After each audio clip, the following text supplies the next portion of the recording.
मेरा नाम सैयद जाफ़र हुसैन। मैं अहलियाबाद हाई स्कूल में हिंदी अध्यापक हूँ। आज हम 9वीं कक्षा का उपवाचक यानी 9th पार्ट इस जल प्रलय में इसके बारे में देखेंगे। ये बाढ़ से जो नुकसान हो रहे हैं, बाढ़ किस तरीके से आ रही है, उसके बारे में ये लेसन में दिया गया है। इससे कितने सारे नुकसान हो गए और पब्लिक किस तरीके से परेशानी उठाती, ये सब इसमें अपने को अच्छी तरीके से समझाया गया है। ये अपन आज देखेंगे। इसके लेखक है फणीश्वर नाथ रेणु। अब पाठ देखेंगे। मेरा गांव ऐसे इलाके में है जहां पर हर पश्चिम, पूर्व और दक्षिण की कोसी, पनार, महानंदा और गंगा की बाढ़ से पीड़ित प्राणियों के समूह आकर पनाह लेते हैं। जो ये लेखक हैं, इनका गांव ऐसे इलाके में है कि ईस्ट, वेस्ट, नॉर्थ, साउथ चारों तरफ से कोसी, पनार, महानंदा और गंगा, इससे जो बाढ़ से पीड़ित यानी बाढ़ आके, पानी आके जो नुकसान होते रहते हैं, वहाँ से अपना आसरा हटाते हुए दूसरी जगह पन्ना लेने के लिए थोड़े प्राणियाँ ये गांव में आते हैं। सावन भेद में ट्रेन की खिड़कियों से विशाल और सपाट पृथ्वी पर गई बैल, भैंसें, बकरियों के हजारों झुंड मुंड देखकर ही लोग बाढ़ की विभीषिका का अंदाज लगाते हैं।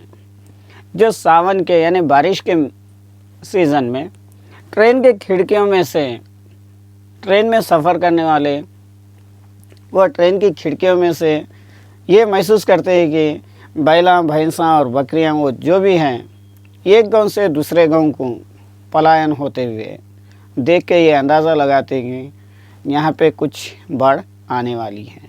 पर्वतीय क्षेत्र में जन्म लेने के कारण अपने गांव के अधिकांश लोगों की तरह मैं भी तैरना नहीं जानता। शहर में मैं पैदा होने की वजह से ज़्यादा लोग गांव में पैदा हुए वाले तालाब में तैरना या नदी में तैरना या बावलियों में तैरना हर एक चीज़ भी जानते, लेकिन मैं शहर में पैदा होने की वजह से तालाबों में तैरना मैं नहीं जानता।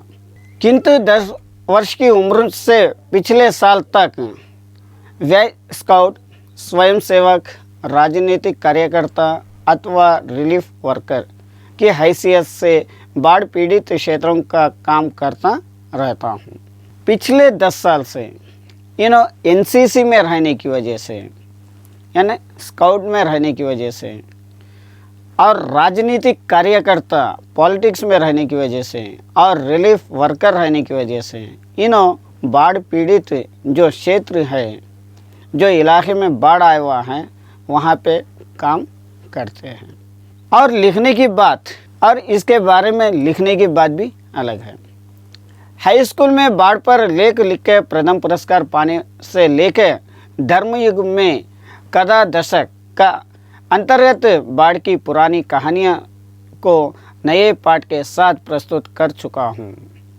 जो लेखक है उन्होंने बता रहे कि उन्होंने हाई स्कूल में बाढ़ के बारे में एक एसे लिख के उसमें फर्स्ट इन क्लास आके प्रथम पुरस्कार पाके, उसके बाद धर्मयुग में कदा दशक, इसमें भी बाढ़ के बारे में लिख के ये पुराने कहानियों को एक नए पाठ के रूप में प्रस्तुत किए गए। जय गंगा, डायन कोसी, हड्डियों का पुल आदि के चिटपुट रिपोर्जित के अलावा मेरे कई उपन्यासों में बाढ़ का विनाश लीलाओं के अनेक चित्र अंकित हुए हैं। इनके जो कहानियाँ हैं, किताबां हैं, जय गंगा, डायन कोसी, हड्डियों का पुल, ये इनके जो किताबों में से उन्होंने कई बाढ़ों के बारे में और वहाँ पे हुए तो नुकसान के बारे में पिक्चर्स लगा के, पिक्चर्स उतार के, पिक्चर्स डेवलप करके उन्होंने हर एक के सामने इसके नुकसानदेही कितना है तो वो सब उसमें बताते गए। किंतु गांव में रहते हुए बाढ़ से घिरने, बहने, भांसने और भोगने का अनुभव कभी नहीं हुआ, लेकिन गांव में रहने की वजह से रहते हुए, गांव में रहते हुए ये बाढ़ से घेरे जाना, यानी बाढ़ के बीच में रुक जाना, यानी बाढ़ चारों तरफ से घेरे हुए आना और इन्होंने के बीच में रह जाना और वहाँ पे रह के परेशानियों का सामना करना, ये अनुभव उनको कभी नहीं हुआ। वो तो पाटना शहर में सन 1967 में ही हुआ। 1967 में उन्होंने पाटना शहर में ये हादसे से होते हुए आए, जब 18 घंटे की अविराम वृष्टि के कारण पुनपुन का पानी राजेंद्र नगर, कंकड़बाग तथा अन्य निचले हिस्सों में घुस आया था। 1967 में 18 घंटे लगातार बारिश होने की वजह से वहाँ का पानी राजेंद्र नगर, कंकड़बाग और उसके निचले हिस्से में यह पानी घुस के आया था। अर्थात बाढ़ को मैंने भोगा है। इसका मतलब क्या है, इन्हों पाटना शहर में रहने की वजह से, वहाँ का पानी आ जाने की वजह से इसका एक्सपीरियंस भी इनको हुआ कि लोग किस तरीके से परेशान होते हैं। शहरी आदमी की हैसियत से शहर में रहते हुए भी मैं ये चीज़ों को भोगना पड़ा। इसलिए इस बार जब बाढ़ का पानी प्रवेश करने लगा, पटना का पश्चिम इलाका छाती भर पानी में डूब गया, तो हम घर में ईंधन, आलू, मोमबत्ती, दिया सिलाई, सिगरेट, पीने का पानी और कंपोस्ट के गोलियां जमा कर बैठ गए और प्रतीक्षा करने लगे। जब ये शहर में पानी घुस गया, शहरी हिस्सों में पानी घुस गया, पानी डूबते हुए आ रहा, पानी घरों को डुबा लेते हुए आ रहा, तो हम घर में बैठ के पहले वहाँ पे ईंधन यानी चूल्हा वो सिलगाने के यानी तो गैस का तेल, ऐसी चीज़ें वहाँ पे जमा कर लिए, क्योंकि कितने दिन बाढ़ रहता है, कितने दिन पका के खाना। और उसके साथ ही साथ आलू और ईंधन हो गया, तो फिर घर को रोशनी के लिए मोमबत्ती, दिया सिलाई यानी लैंप, सिगरेट, इनको सिगरेट पीने की आदत है इसलिए सिगरेटें, और पीने का पानी।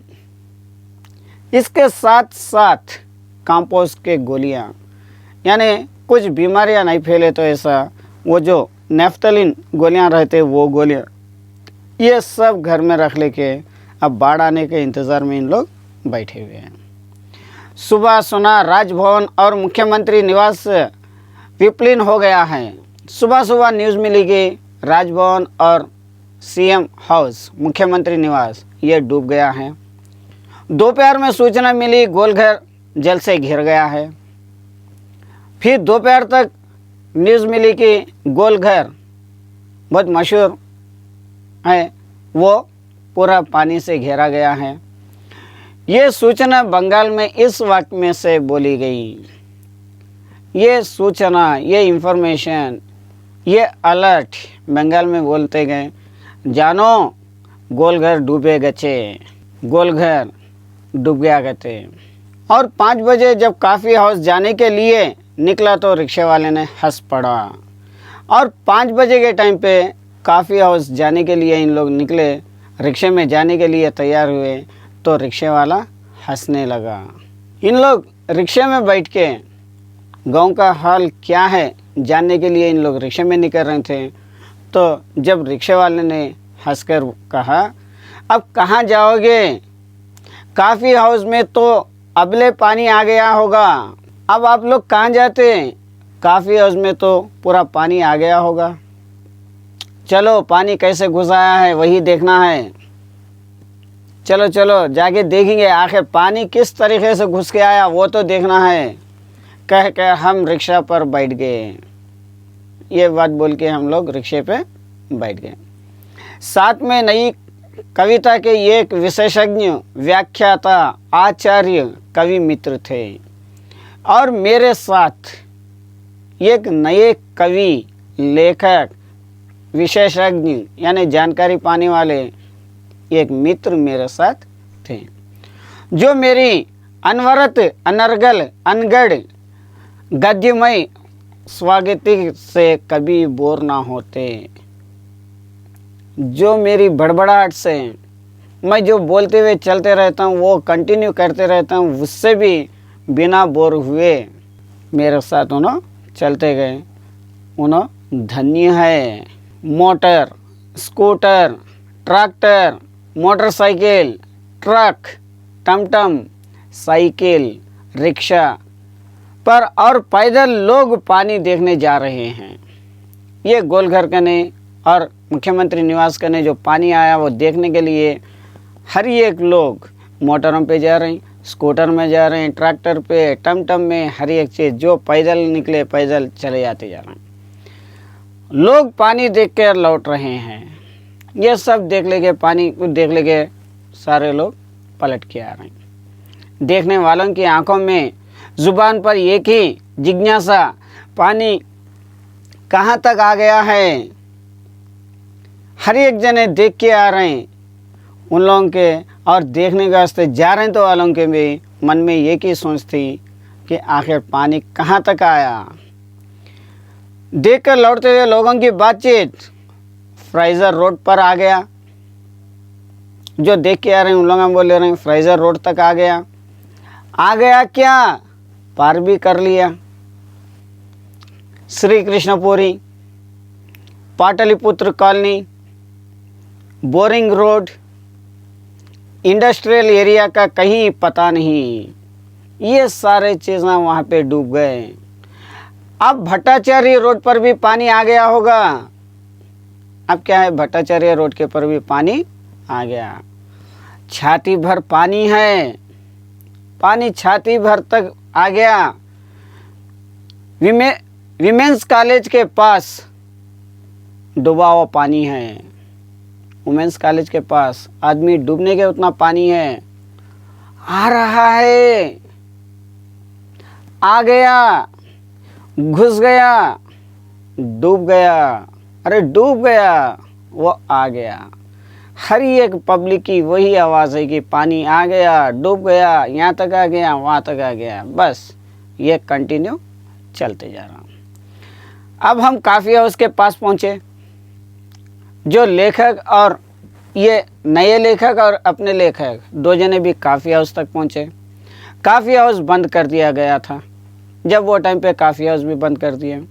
सड़क के ये किनारे एक मोटी डेयरी का शक्ल में गोरुआ जग फोन में उलझा पानी तेज़ी से सरकता आ रहा था और सड़क के ये किनारे से पानी धीरे धीरे बढ़ते हुए आ रहा था। मैंने कहा, आचार्य जी आगे जाने की ज़रूरत नहीं, वो देखिए आ रहा है मृत्यु का तरल दूत। आचार्य जी अब आगे मत बढ़िए, पानी आ गया। वो मृत्यु का तरल दूत यानी अपने को उठा के लेके जाने के लिए एक दूत बन के, एक फरिश्ता बन के आ रहा है। आतंक के मारे दोनों हाथ बरबस जुड़ गए और सभय प्रणाम निवेदन में मेरे मुंह से कुछ अस्पष्ट शब्द निकले। क्या है, इसके डर से मेरे हाथ कांपने लगे और डरने लगा और मेरे मुंह से कुछ अस्पष्ट शब्द निकले। वो है, हाँ मैं बहुत कायर और डरपोक हूँ, मैं बहुत कायर हूँ और डरपोक हूँ, आगे मत जाना है। रिक्शा वाला बहादुर है, कहता है चलिए ना थोड़ा और आगे। रिक्शा वाला बहुत हिम्मत वाला था। उन्हें बोलने लगा कि चलिए और थोड़ा आगे जाएंगे। भीड़ का एक आदमी बोला, ए रिक्शा, करंट बहुत तेज़ है, आगे मत जाओ। वहाँ से भीड़ पलट के आ रही थी। वो भीड़ में से एक आदमी बोल रहा, ए रिक्शा, पानी में करंट है, आगे मत जाओ। मैंने रिक्शा वाले से अनमय भरे स्वर में कहा। मैं रिक्शे वाले से दुखी स्वर में बोला, लौट ले भैया, आगे बढ़ने की ज़रूरत नहीं है। भैया लौट जाओ, आगे बढ़ने की ज़रूरत नहीं है। रिक्शा मोड़कर हम अप्सरा सिनेमा हॉल के बगल से गांधी मैदान की ओर चले। अब रिक्शे को मोड़ लिए। वहाँ से अप्सरा थिएटर के पास, जब तक सिनेमा थिएटर भी बंद हो गया था, वहाँ से होते हुए गांधी मैदान तक पहुँच गए। पैलेस होटल और इंडियन एयरलाइंस दफ्तर के सामने पानी भर रहा था और इसके साथ साथ पैलेस होटल और इंडियन एयरलाइंस के ऑफिस वहाँ तक भी पानी आ रहा था। पानी की तेज़ धारा पर लाल हरे नियन विज्ञापन के परछाइयाँ सैकड़ों रंगीन सांपों की सृष्टि कर रही थी। क्या है, रेड अलर्ट के निशानियाँ वहाँ पे लहरा रही थे, झंडे हुए वो एक सांपों जैसे इनको नज़र आ रहे थे। गांधी मैदान की रेलिंग के सहारे हज़ारों लोग खड़े देख रहे थे। जो गांधी मैदान में हज़ारों लोग ठहर के ये सीनरियाँ देख रहे थे। दशहरा के दिन रामलीला के राम के रथ की प्रतीक्षा में जितने लोग रहते हैं उससे कम नहीं थे। ये दशहरा की त्यौहार के दिन रामलीला मैदान में रावण का दहन करने के लिए जो पब्लिक जमा होती उससे वो त्यौहार में जितनी पब्लिक रहती उससे यहाँ पे अब तो कम नहीं थी। गांधी मैदान के आनंद उत्सव, सभा सम्मेलन और खेलकूद की सारी स्मृतियाँ पर धीरे धीरे एक गौरव का आवरण आच्छादित हो रहा था। वहाँ पे जो खेलने के लिए आते रहते और खेल कूद चलते रहता, वो देखने के लिए पब्लिक आते रहती, वो सब हमारे याद आ रहा था।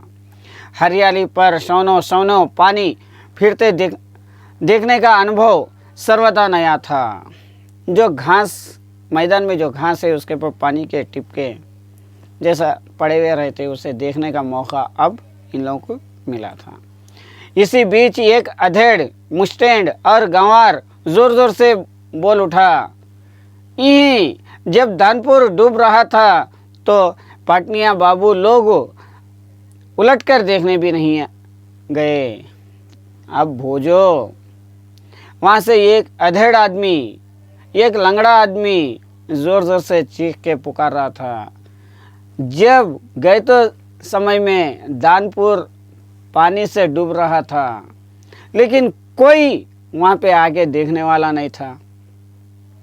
अब ये पाटना डूब रहा तो देखने के लिए आ रही। इसका नतीजा भुगतो बोल के ज़ोर ज़ोर से चिल्ला रहा था। मैंने अपने आचार्य कवि मित्र से कहा, पहचान लीजिए, यही है वो आम आदमी जिसकी खोज पर साहित्यिक गोष्ठियों में होती रहती हैं। मैंने हमारे साथी जो आचार्य है, जो कवि है, उनसे बोला, आप पहचानिए, ऐसे ही ये आम आदमी है। हम लोग ऐसे आदमियों की खोज में निकले हुए हैं साहित्य की रचनाओं के लिए। उसके वक्तत्व में दानपुर के बदले उत्तर बिहार अथवा कोई भी बाढ़ग्रस्त ग्रामीण क्षेत्र जोड़ दीजिए। जो उन्होंने चिल्ला रहा है, दानपुर में पानी आया था जब कोई भी नहीं आए थे, तो वह आदमी के जो सेंटेंस है उसको इस्तेमाल करिए, लेकिन दानपुर की जगह उत्तर बिहार का इस्तेमाल कर लीजिए। शाम के 7:30 बज चुके और आकाशवाणी के पटना केंद्र से स्थानीय समाचार प्रसारित हो रहा था। शाम को 7:30 बज रहे थे। आकाशवाणी पटना केंद्र से न्यूज़ आ रहे थे रेडियो से। पानी की दुकानों के सामने खड़े लोग चुपचाप उत्तरवान होकर सुन रहे थे। पान की दुकान के पास जो लोग ठहरे हुए थे ये न्यूज़ गौर से सुन रहे थे।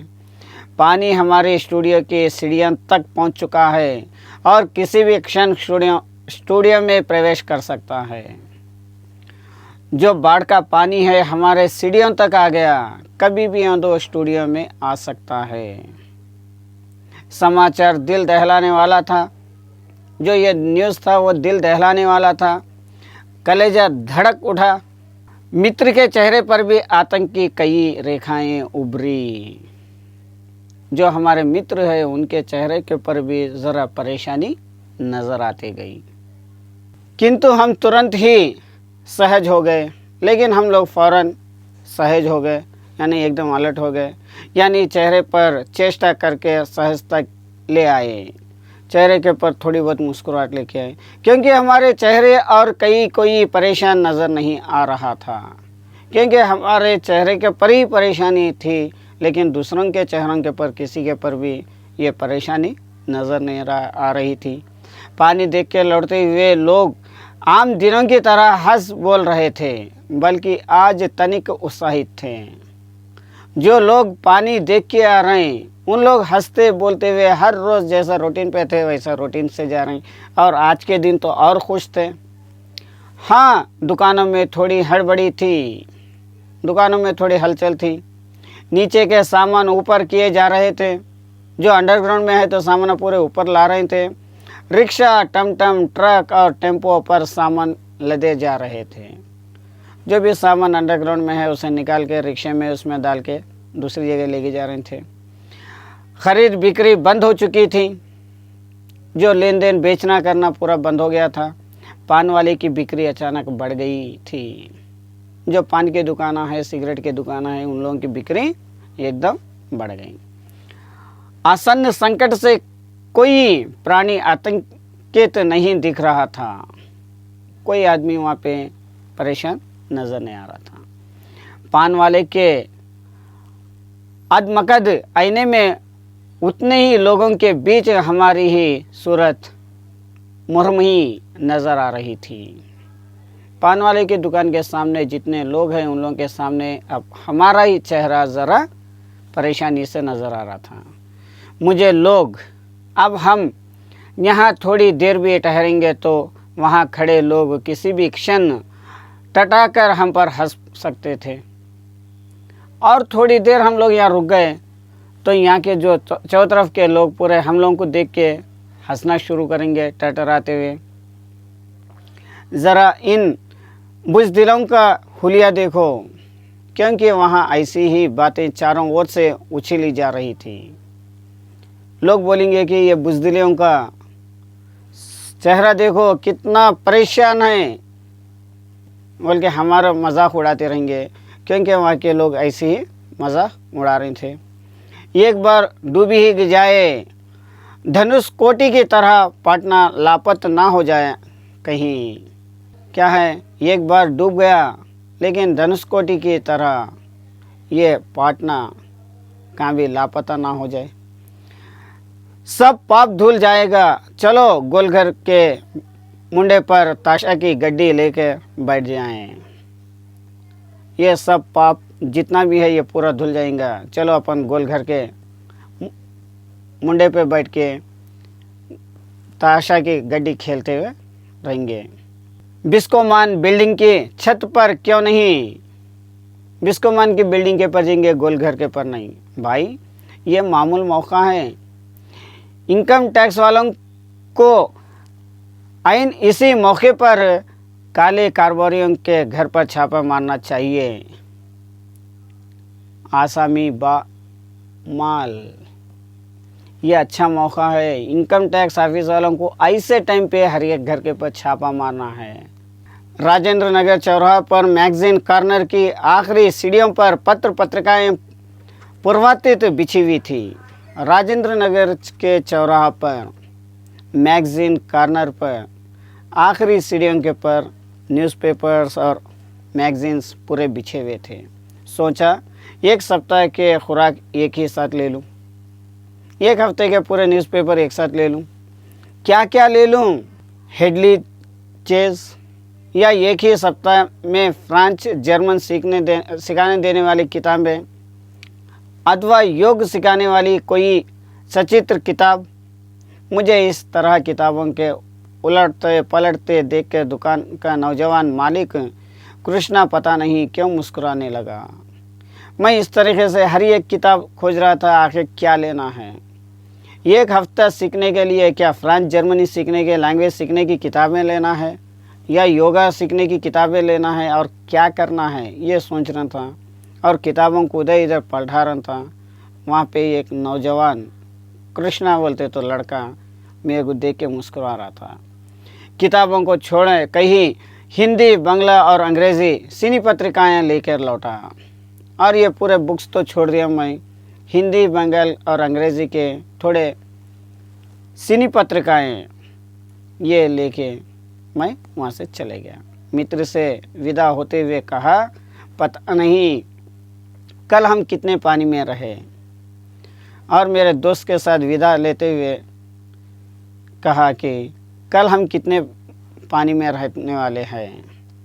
बहरहाल जो कम पानी में रहेगा वो ज़्यादा पानी में फंसे मित्र को सुधी लेगा।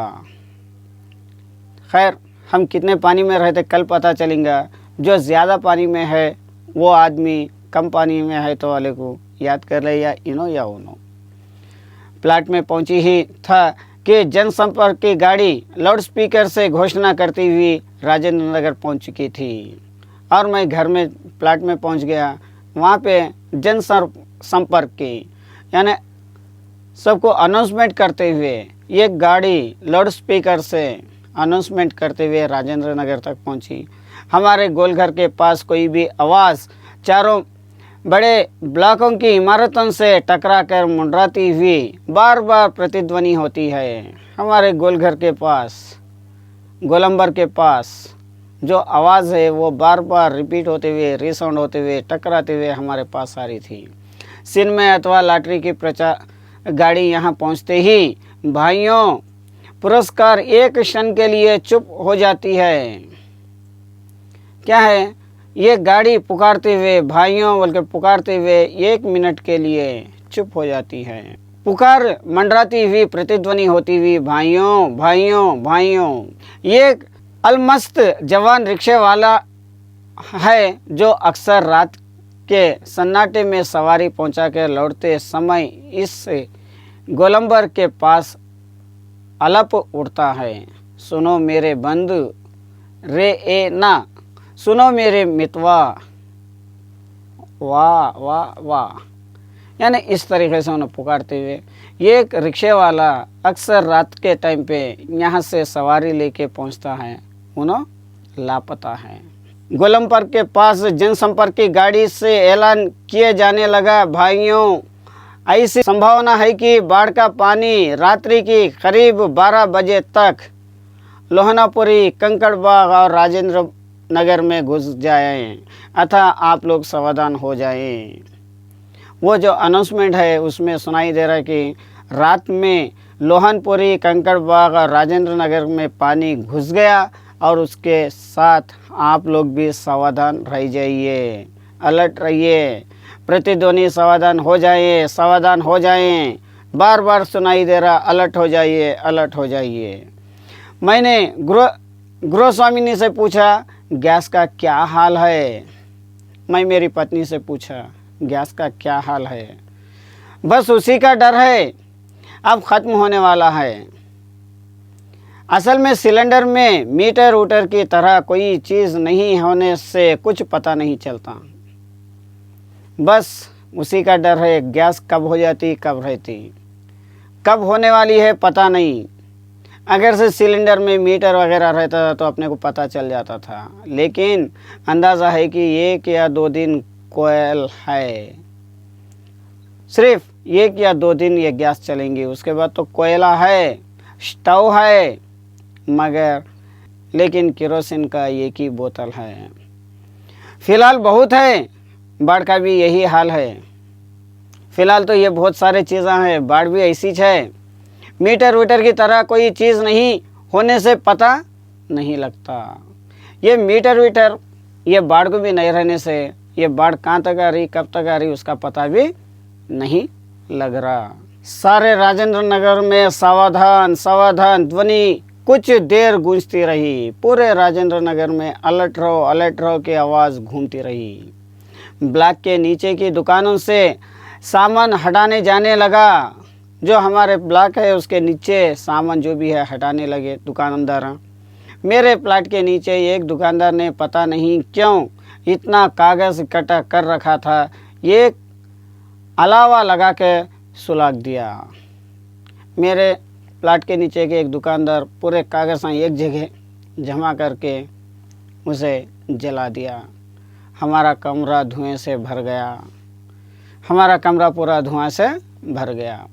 सारा शहर जगा हुआ है, पूरा शहर जगे हुआ है। पश्चिम की ओर कान लगा के सुनने की चेष्टा करता हूँ, पश्चिम की दिशा में कान लगा के सुन रहा हूँ। हाँ हाँ, पिरानी ये सलीमपुरा, आहारा अथवा जनक, किशोर, नवली किशोर रोड की ओर से कुछ हलचल की आवाज़ें आ रही है। थोड़े इलाकों से थोड़े हलचल की आवाज़ें आ रही। लगता है 1-1:30 बजे रात तक पानी राजेंद्र नगर पहुंचेगा। ऐसा अंदाज़ा लग रहा कि 1-1:30 बजे रात तक ये पानी राजेंद्र नगर तक पहुंच जाएगा। सोने की कोशिश करता हूँ, सोने के लिए कोशिश कर रहा हूँ, लेकिन नींद आएगी भी नहीं। कितनी की कोशिश कर रहा लेकिन नींद नहीं आ रही। कंपोस्ट की टिकिया अभी नहीं, अभी भी ये कंपोस्ट के जो टिकियाँ लगाए वो नहीं लगाना है। कुछ लिखूं किंतु क्या लिखूं? कविता, शीर्षक बाढ़ अकुल प्रतीक्षा। क्या लिखूं? क्या शीर्षक क्या दूं? कविता है या लेसन है? शीर्षक क्या है? बाढ़ की आकुल प्रतीक्षा, ये लिखूं क्या? नींद नहीं, स्मृतियां आने लगी एक एक कर। नींद तो नहीं आ रही लेकिन एक एक करके ये पूरे याद आते जा रही। चलचित्र के बेहतर तिहित दृश्य की तरह जो पिक्चरों के जो सीनरियाँ याद आते रहते उस तरीके से ये पूरे फिर रहे थे। 1947 मानिहरी के इलाके में गुरुजी के साथ गंगा मैया के बाढ़ से पीड़ित क्षेत्र में हम नाव पर जा रहे हैं।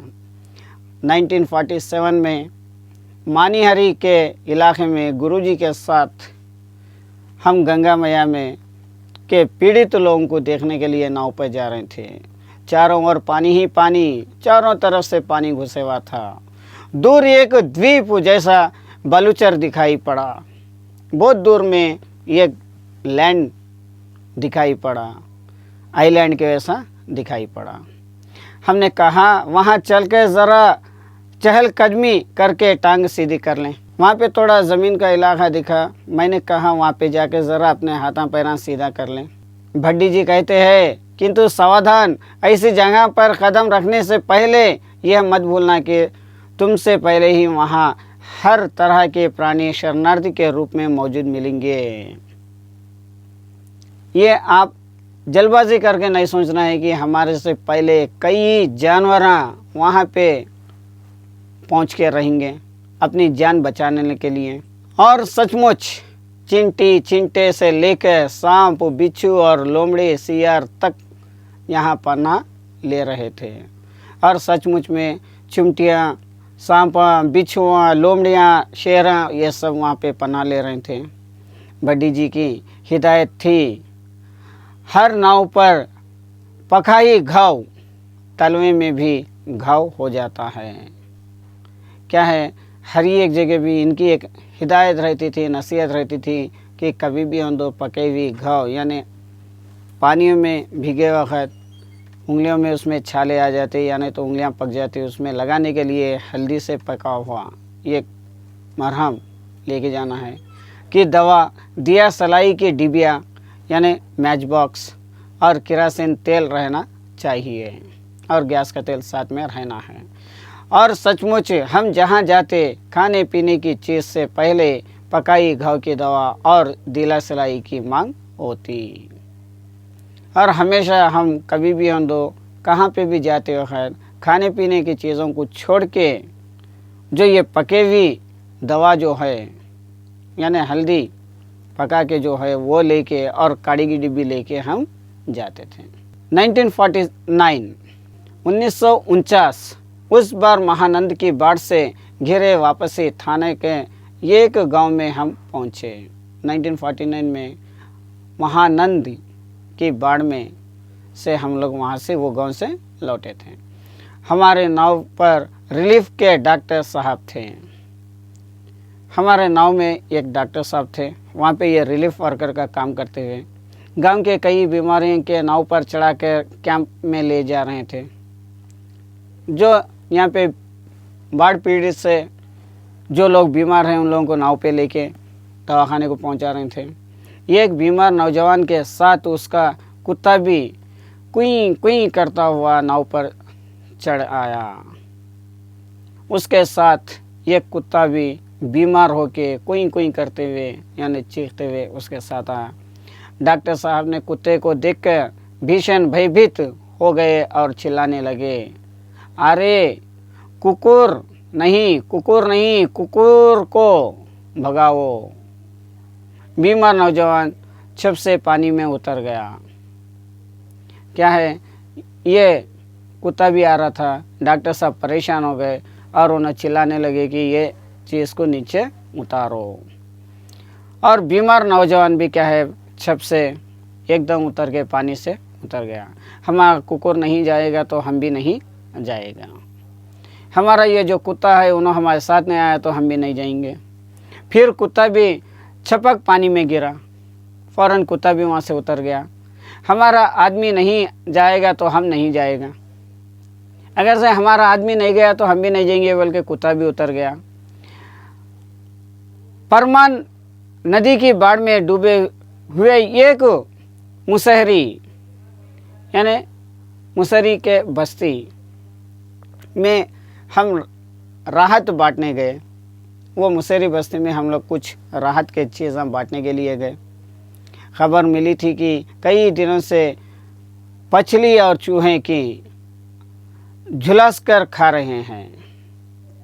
क्या है, कई दिनों से ये मछलियाँ वगैरह भून के खा रहे हैं, किसी तरह जी रहे हैं। इन लोग किस तरीके से जी रहे हैं। किंतु टोले के पास जब हम पहुँचे तो ढोलक और मंजीरे की आवाज़ सुनाई पड़ी। और वहाँ पे पहुँचने के बाद हम लोगों को ढोलक और मंजीरे की आवाज़ सुनाई दे रही। जाकर देखा, एक ऊंची जगह मचान बना के स्टेज की तरह बनाया गया है। और वहाँ पे जाके देखे तो एक बड़ा मचान बना के एक स्टेज की तरह बनाया हुआ है। बलवाही नाच हो रहा था, वहाँ पे नाच डांस हो रहा था। लाल साड़ी पहनकर काला कलूटा, एक लड़की लाल साड़ी पहन के काली कलूटी लड़की, काला कलूटा नटवा दुल्हन की हाव भाव दिखला रहा था। एक काला सा लड़का दुल्हन के हाव भाव से नज़र आ रहा था, यानी वो धनी है। क्या है, वो धनी है। धरणी यानी धानी घर छोड़ के मायके भागी जा रही है और उसका घरवाला उसको मना के राह से लौटाने गया है। वो घरवाली यानी धरणी, जो धरणी की घरवाली है, उन्होंने मायके को जा रही थी, वहाँ पे उसको मना के फिर ला रहा था। इस पद के साथ ही ढोलक पर द्रुत ताल बजने लगे। ये बात के पर वहाँ पे ढोलक के थोड़े बाजे बजने लगे। धगिड़ दिम चौके के चक धुम चके के चक धुम चक धुम चक धुम। कीचड़ पानी में लथपथ भूखे प्यासे नर नारियों के झुंड में मुक्त खिलखिलाहट लहरों लाने लगती है। क्या है, ये डांसों से तक्कड़ बोलेते हुए या धुम धुम चक धुम बोलेते हुए, डांसों से बाजे बजाते हुए उन लोग जो भूख को मिटाते हुए, भूखे प्यासे होते हुए भी इसमें अपना खेल खेलते हुए थे। हम रिलीफ बांटकर भी ऐसी हंसी उन्हें दे सकेंगे क्या? हम लोग ये रिलीफ फंड दे के भी ऐसी हंसी, उन लोगों को ऐसी मुस्कुराहट हम दे सकते क्या? बलवाही नाच की बात उठाते ही मुझे अपने परम मित्र बोले, शास्त्री की याद हमेशा क्यों आ जाती है। जो हमारे साथ थे उनकी बात उठाते हुए मेरे को एकदम हमारे परम मित्र के शास्त्री जी की बात याद आती है। हमेशा उनकी बात क्यों याद आती। यह एक बार उन्होंने 1937 में सिमरावानी शंकुपुरी में बाढ़ के समय नाव को लेकर लड़ाई हो गई थी। 1937 में सिमरापुरी में शंकुपुरी में बाढ़ के समय एक लड़ाई हो गई थी नाव के लिए। मैं उस समय बालचर यानी उस टाइम पे मैं एक एनसीसी का कैंडिडेट था। गांव के लोग नाव के अभाव में केले के पौधों का भेला बना के किसी तरह काम चला रहे थे। वो टाइम पे गांव वाले क्या है, मौस का जो झाड़ है उसको नाव बना के लेके जा रहे थे। काम चल रहा था और वही ज़मींदार के लड़के नाव पर हारमोनियम तबला के साथ झिंझर करने निकले थे। क्या है, ये तो काम रिलीफ फंड का काम चल रहा था, रिलीफ चल रहा था, लेकिन वहाँ पे एक ज़मींदार का लड़का हारमोनियम और तबला लेके नाचते हुए आ रहा था। गांव के नौजवानों ने मिलकर उसकी नाव छीन ली थी। पूरे गांव के नौजवान ने मिलकर उसकी नाव पूरी छीन लिए थे। थोड़ी मारपीट भी हुई थी, थोड़ी मारपीट भी हुई थी।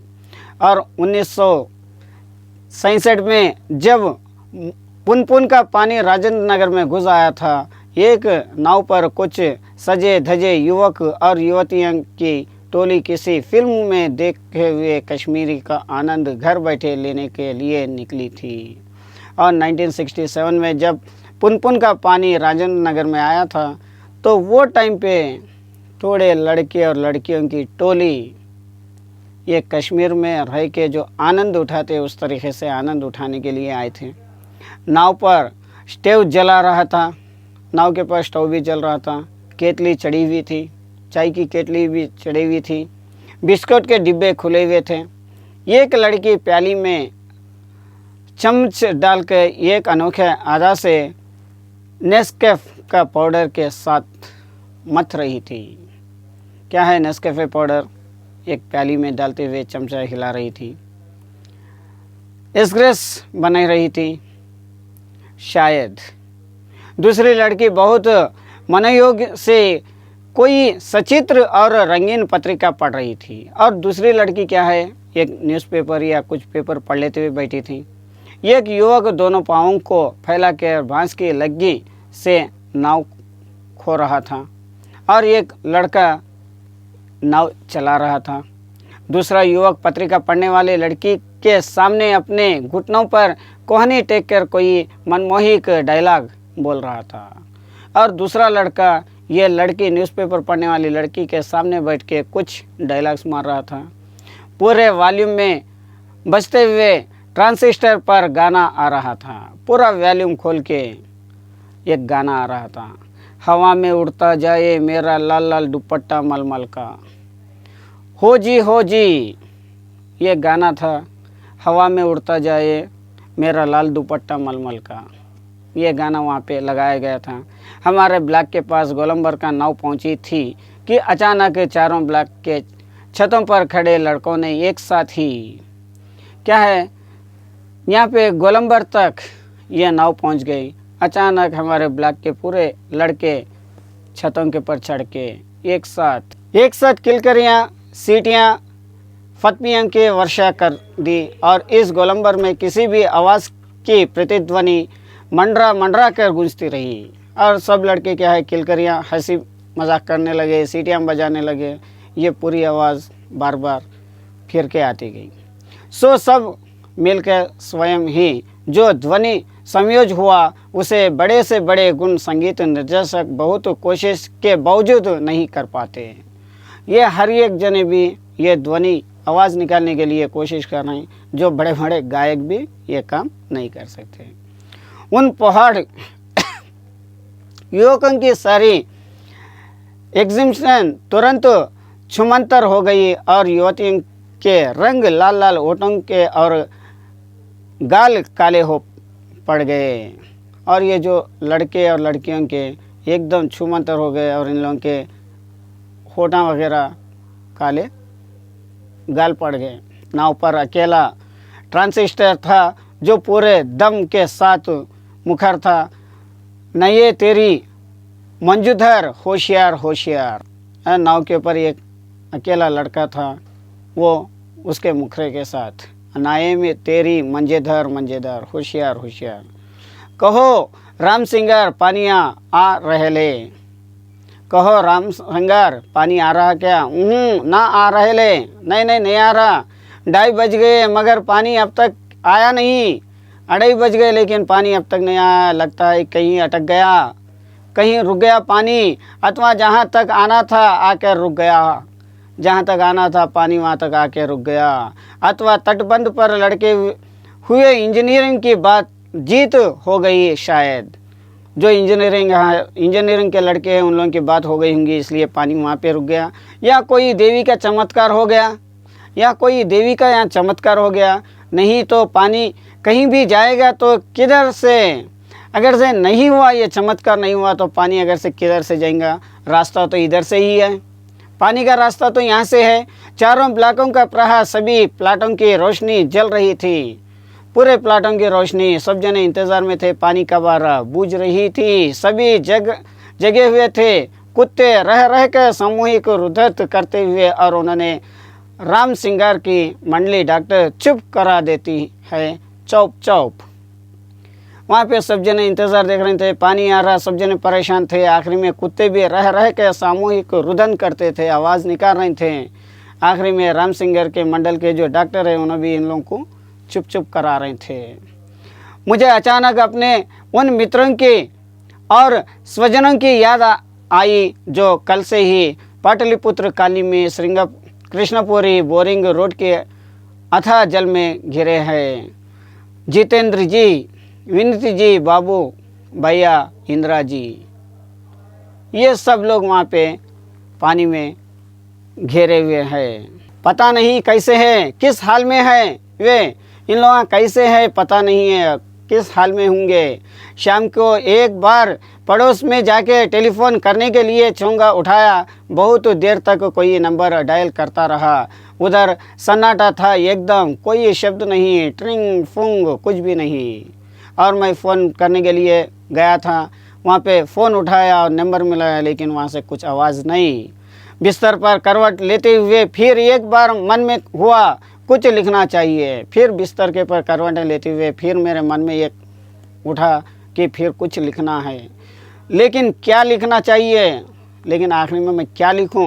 कुछ भी लिखना संभव नहीं, और क्या ज़रूरी है कि कुछ लिखा ही जाए। नहीं, फिर स्मृतियां को जगाऊं तो अच्छा। पिछले साल अगस्त में नरपतगंज थाना चकरदार गांव के पास छती भर पानी में खड़ी एक असन प्रसव हमारी और गाय की तरह टुकुर टुकुर देखती रही थी।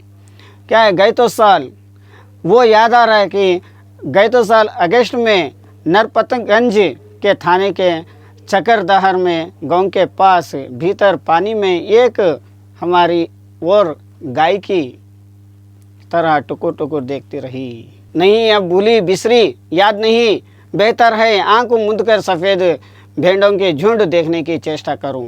नहीं, अब वो पूरे याद करने की ज़रूरत नहीं है, आंखें बंद करके सोने की चेष्टा करूं। उजले उजले सफ़ेद भेड़ों का झुंड। अब क्या है, भेड़ों को ख्वाबों में देखते रहूं क्या? अब उजले उजले सफ़ेद भेड़ें झुंड, किंतु सभी उजले झुंड अचानक काले हो गए। जो सफ़ेद भेड़े थे वो एकदम काले हो गए। बार बार आंखें खोलता हूँ, मूंदता हूँ, बार बार मैं आंखें खोलते जा रहा हूँ, बंद करते जा रहा हूँ। काले के उजाले करना चाहता हूँ, जो काले भेड़ हो गए उसे उजाला करना चाहता हूँ। भेड़ों के झुंड भूरे होते जा रहे हैं, जो भेड़ों के झुंड है वो भूरे होते जा रहे हैं। उजाले भेड़ काले भूरे, किंतु उजाले उजाले होंगे रंग के भेड़। बार बार देखते जा रहा हूँ, उजाले दिख रहे हैं और कहेगी भेड़ दिख रहे हैं, और कहेगी उजाले, फिर काले, इस तरीके से आई दुख ऐसा गोच जले। झकझोर कर मुझे जगाया गया। देखिए बोल के मुझे उठाया गया। घड़ी देखी, ठीक 5:30 बज रहे थे, सवेरा हो चुका था। आ रहे है सुबह 5:30 हो रहे थे, 5 बज रहे थे, 5:30 बज रहे थे, मुझे उठाया गया। पानी आ गईली हो राम सिंगार, हो मोहन, रामचरण, अरे वो अब 5 बजे के टाइम पे पुकारा जा रहा, पानी आ रहा है। आंखें मलता हुआ उठा पश्चिम की ओर। थाने से सामने सड़क पर मोटी डोली की शक्ल में मुंह में झाग फेन लिया पानी आ रहा, ठीक वैसी ही जैसे शाम में काफ़ी हाउस के पास देखा था। और मैं कह पश्चिम की ओर देखा तो सामने से पानी आ रहा था, जैसा कि गोलघर के सामने पानी जैसा आया था वैसा। पानी के साथ साथ चलता हुआ, विकेला करता हुआ बच्चा एक दल उधर पश्चिम दक्षिण कोने पर दिनकर अतिशीलता से और आगे भागी बस्ती के पास बच्चे कूद क्यों रहे हैं। उधर के साथ साथ थोड़े बच्चे चलते हुए आ रहे हैं पानी के साथ साथ, और पश्चिम दक्षिण की ओर जाते हुए वहाँ पे बच्चे क्यों नाचते हुए जा रहे हैं? नहीं, बच्चे नहीं, पानी है, वो लहरें हैं, बच्चे नहीं है, पानी का लहरें हैं। वहाँ मोड़ है, थोड़ा अवरोध है, वहाँ पे एक मोड़ है, थोड़ा परेशानी है, दिक्कत है, इसलिए पानी उछल रहा है, इसलिए पानी पत्थरों से टकरा रहा है। पश्चिम उत्तर की ओर ब्लॉक नंबर 1 के पास पुलिस चौकी के पिछवाड़े में पानी का पहला रेला आया। पश्चिम की और उत्तर की ओर ब्लॉक के पास पुलिस वालों की चौकी है, वहाँ पे एक पानी का रेला आया। ब्लॉक नंबर 4 के नीचे सेठ की दुकान भी बाएं बाजू में लहर नाचने लगी, और ब्लॉक के नंबर 4 के नीचे एक दुकान है, वहाँ पे भी पानी आ गया। अब मैं दौड़कर छत पर चला गया। चारों ओर शोर कलहर, चीख पुकारा और पानी का कलकलाराव, और मैं भागते हुए छत के ऊपर आया। चारों तरफ से शोर हो रहा था, पानी आ गया, पानी आ गया। लहरों का नर्तन, लहरें आते रहे। सामने फुटपाथ के पार कर सब पानी हमारे पिछवाड़े में सशक्त बहने लगा। सामने फुटपाथ को छोड़ के चारों ओर से पानी आ गया। गोलंबर के गोल पार्क के चारों ओर पानी नाच रहा था। यह गोलंबर है, वहाँ पे चारों तरफ से पानी आ गया। पानी बहुत तेज़ी से बढ़ रहा है, चढ़ रहा है। करंट कितना तेज़ है, सोने का पानी है नहीं, गंगा जी का है। गोले, ये देखिए पानी आ गया, तेज़ी से आ गया, बाढ़ आ गया। करंट के जैसा जितना तेज़ है, ये पानी गंगा जी का है। नहीं, गोले। सामने की दीवार पर ईंट जल्दी जल्दी डूबती जा रही है। सामने की दीवार के ईंटें यानी दीवार डूबती जा रही है। बिजली के खंभे का काला हिस्सा डूब गया। बिजली के खंभे भी डूबते हुए आ रहे हैं। ताड़ के पेड़ का तना क्रमशः डूबता जा रहा है, डूब रहा है। ताड़ के जो पेड़ हैं वो भी डूबते हुए जा रहे हैं और डूब जा गए भी। अभी यदि मेरे पास मूवी कैमरा होता, अगर एक टेप रिकॉर्डर होता, अगर से मेरे पास फिल्मों का एक कैमरा होता या एक टेप रिकॉर्ड होता। बाढ़ तो बचपन से देखता आया हूँ, किंतु पानी का इस तरह आना कभी नहीं देखा। बाढ़ तो मैं बचपन से देखते हुए आया हूँ, लेकिन पानी इस तरीके से आ रहा तो पहली बार देखा। अच्छा हुआ जो रात में नहीं आया, अच्छा हुआ कि रात में नहीं आया, नहीं तो भय के मारे ना जाने मेरा क्या हाल होता। देखते ही देखते गोल पार्क डूब गया। ना जाने रात में आता तो देखते हुए मेरा हाल क्या होता था कि ऐसा देखते देखते गोल पार्क डूब गया। हरियाली लुप्त हो गई, पूरी घास वगैरह जो झाड़ा वगैरह है वो पूरे डूब गए। अब हमारे चारों ओर पानी नाच रहा था, भूरे रंग के भेड़ों की झुंड। अब हमारे चारों ओर पानी नाच रहा था, जैसा कि मैं ख्वाब में देखा था, भूरे रंग वो झुंड दिखाई दे। भेड़ दौड़ रहे थे, भूरे भेड़। वो चाय वाले की झोपड़ी चली गई। भेड़े पूरे भाग रहे थे, सामने चाय वाले की झोपड़ी थी, वो चली गई। काश मेरे पास एक मूवी कैमरा होता, एक टेप रिकॉर्ड होता। काश ये टाइम पे मेरे पास एक कैमरा और एक टेप रिकॉर्ड होता। अच्छा है कुछ भी नहीं। कलम थी, वो भी चोरी चली गई। अच्छा है कुछ भी नहीं मेरे पास कुछ भी नहीं है। एक पेन था, वो भी चोरी होके चले गया। ये था यहाँ पे बाढ़ से किस तरीके से नुकसान हुआ वो यहाँ पे बताया गया, बाढ़ की परेशानी बताई गई। वही था ये पाठ इस जल प्रलय में। आज के लिए ये पाठ यहाँ पे समाप्त।